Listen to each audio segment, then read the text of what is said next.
Is creativity and talent enough to make you successful on its own?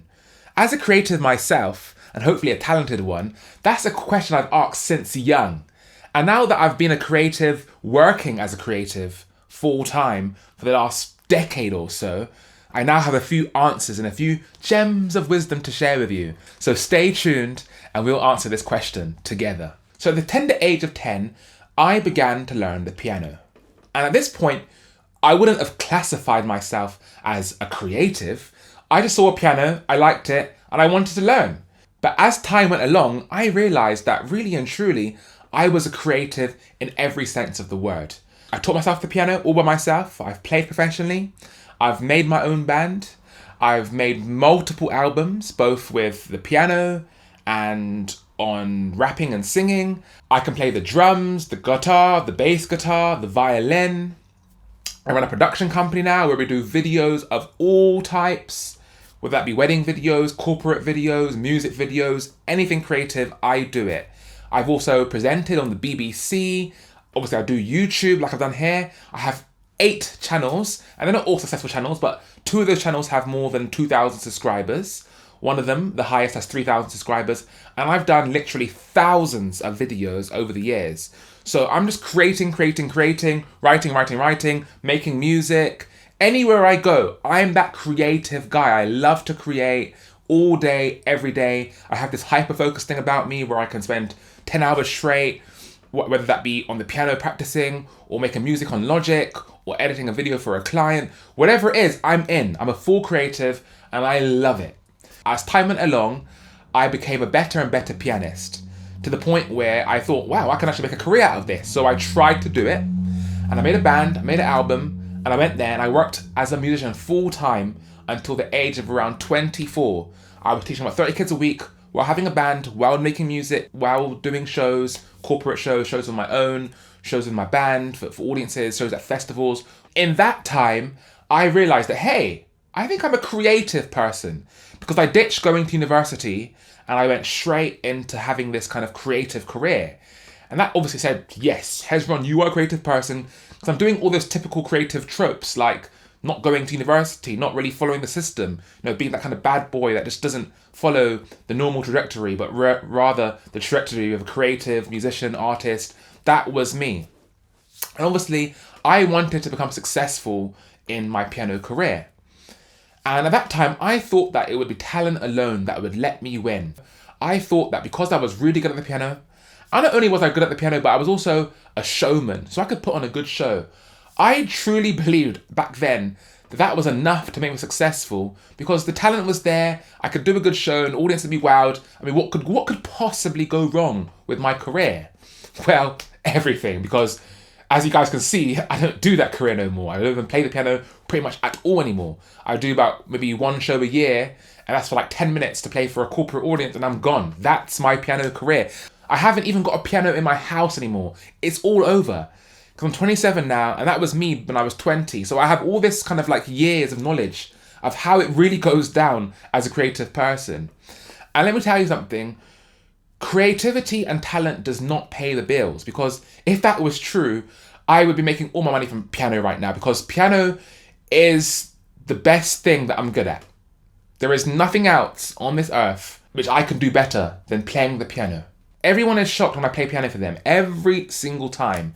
Yes, I'm good at the production company and good at filming and photography and all that kind of stuff, but really and truly the wows come from the piano, okay? And from music. So back then I relied purely on my talent and creativity to get things moving. And that took me to a certain level, yes. It took me to the point where I could teach and make a decent living from playing the piano. Of course it did. But it didn't take me to the point where it leveled as to how good I was. I was this good at piano, but my income and my success in piano was this good. So that's the disparity that you're always looking at. You're thinking to yourself, yeah, I'm making all right money, but I'm really this good. I should be a multi-millionaire. So what I figured out was that at the end of the day, no matter how good you are, no matter how talented you are, no matter how creative you are, if you want people to come to your shows, you have to be a good business person. And that's where a lot of creative people don't look at. They neglect the business side and the money side and the financial side and the marketing side, because they really believe that talent and creativity will do all its magic and the rest will follow. But it's not true. If you look at any big artist, you'll see a big network of business people and marketers and analysts and music managers and all of this kind of team behind them making that one artist blow. So you might have the one Drake, you might have the one Celine Dion, you might have the one Beyonce or the one Bad Bunny. But behind that one artist, there's literally hundreds, if not thousands of people really putting the show on. Okay? So even in a tour, when Drake goes on tour, he might have 30 to 100 people following him non-stop throughout that tour. All the roadies, all the music managers, all the promoters. There's dozens of people helping Drake become Drake. Drake cannot do it on his own. And the problem with creatives and talented people are they neglect what really matters because they think that they have this superpower. And that superpower is I'm talented. Things just come naturally on their own. Yes, you have to work hard for it, but they realize that, bang, I've become so good at this that I don't have to think about marketing or making a Facebook page or Instagram page or becoming good at business or selling good tickets or marketing my events, you know. They think to themselves, I can fill a concert hall full of 200 people by myself purely based on the fact that I'm good. And this never happens that way. Even if you look at Lang Lang, a classical musician, he has sponsorships, he has marketing experts, he's signed to the biggest record labels. He has all of that behind him. And it's a real shame that creatives neglect that part of themselves because they believe, and I understand why they believe that will take them so far, because they really do have a superpower. And it is really hard to be that good at being a pianist or an artist or a presenter or a director for films or whatever the creative motive might be. It really is rare to be really good. And when I say good, I don't mean it's like, okay, you're good. I mean like, wow, good. Look at the stuff that you make. Wow, this is amazing. And people ask me to this day, why have I stopped playing piano? Rah, rah. I mean, if you're that good, it is a superpower to be that good. But unfortunately, it doesn't take you the whole way. And I learned that the hard way because now I'm doing something that I'm not the best at, but it's making me more money than what I'm really the best at. And that's piano. My filming company makes me more money than piano. I made more money last year doing this filming stuff, which is completely easy to me, than the piano stuff ever did. And I've only been doing this filming stuff for 3 years professionally, but I've been grinding on the piano professionally since I was 14. So that's over a decade of experience I have, like going out there, doing shows, making albums, making a name for myself. In 3 years, I've beaten all of that. And that was because when I got into the filming stuff, I treated it as a business and not a creative pursuit. Yes, I love to a certain extent the filming stuff and cameras and stuff like that. But my love isn't fully there for it. So that's why when I started this production company, HezyTek Productions, I ran it as a business first. And because I ran it as a business first, it had results in a business way. It was able to generate money very quickly. But because I never looked at my musical career as a business, I never got the results that I really desired.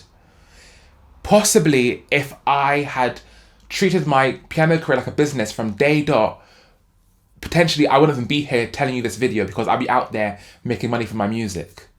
So when you do your creative endeavor as a career, you've got to start treating it like a business ASAP.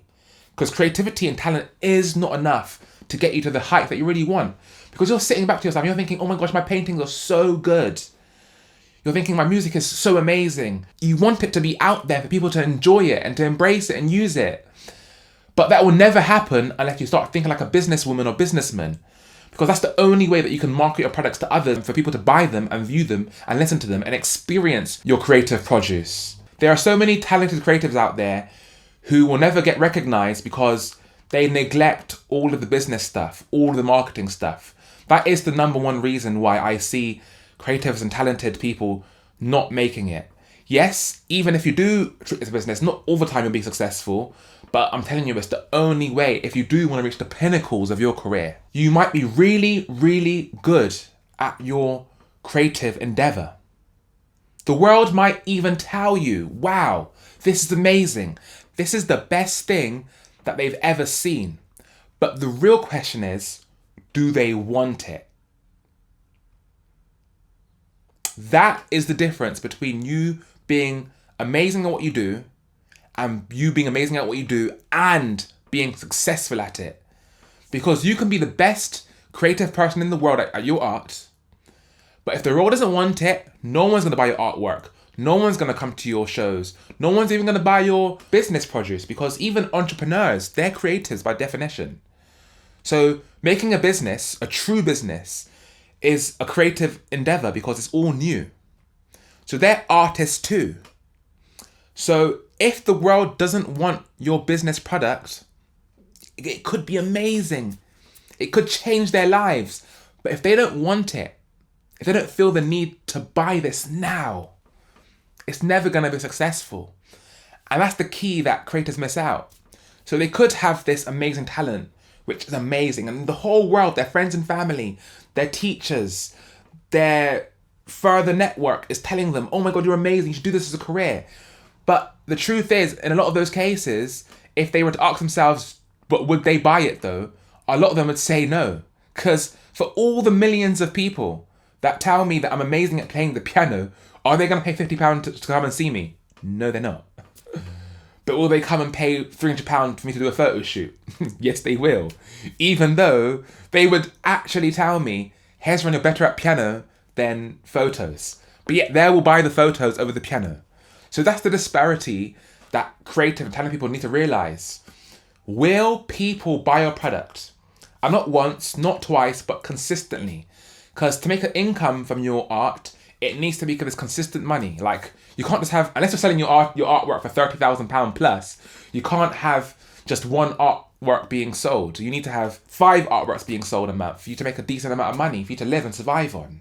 And the next hard truth is that most of us just won't make it in your creative endeavor. Because the Pareto principle applies here too. 20% of people make 80% of the successful creative work, okay? So only a small minority of people will make it. And even then, out of that 20%, 20% of those people will make 80% of that work. And those are the truly successful people. Those are the people that are making millions and millions of pounds a year, which you think that you deserve. And rightly so. You're good at what you do. You're amazing at what you do. You put all your passion into it. But the world doesn't care. The world likes creativity, but only in small doses.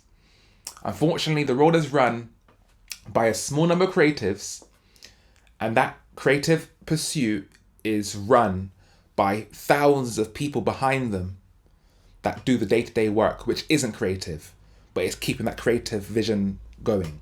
So what I'm saying is, you have a small inkling of creativity. Someone makes a company, someone becomes an artist, someone makes a painting, and behind that company, you're going to have even millions of employees. And those millions of employees aren't doing the creative work. So you only have one creative, which could be Steve Jobs, with millions of employees working behind him, doing the day-to-day hard labor, the day-to-day hard grind. You can only have a small number of creatives backed by millions of non-creative people. That's the reality. And obviously, because there's more creatives than that, the grand majority of them will fail. Yes, you can make a couple of £100 here or there from your artwork. Yes, you can do a show here or there. But the question is, can you make a full-time income from your work? And the funny thing is, that's not even enough for creative people anyway, because they think they're geniuses, and they are geniuses. If you are creative, yes, you a truly creative person, yes, you are a genius. But you think that you're worth millions, and you are worth millions because you're so amazing at what you do. But it's irrelevant of what you think. It's about what the world thinks. So you could think that you're worth £100 million, but then no one will come to your show. However, you could think that you're worth nothing, and then you can make this stupid little product, which you think is stupid, but then the world perceives it as the next best thing, and that can make you millions and millions and millions, more than you could ever dreamed of. That's what really happened to me, really, because I thought that my creative field was music. That was what was going to make me blow. But really and truly, I've flown to more countries doing this video stuff. I've flown to New York, Barbados, Ghana, all across the country in Wales and Scotland to do this video work. But with music, not even close. Even though you would all tell me that my music is the best thing since sliced bread. You would tell me that I'm the most creative pianist out there. You would call me a god at the piano. Girls fall in love with me through the piano. But will those same girls come to my shows and pay me £50 to see it? No, they wouldn't. They would take a free ticket though, and I've done that in the past. But that's the reality of creativity, guys. And creativity will only take you this far, but whereas really and truly, you want to go this far. My name is Hezron Springer, and this is the Hezron Springer Show.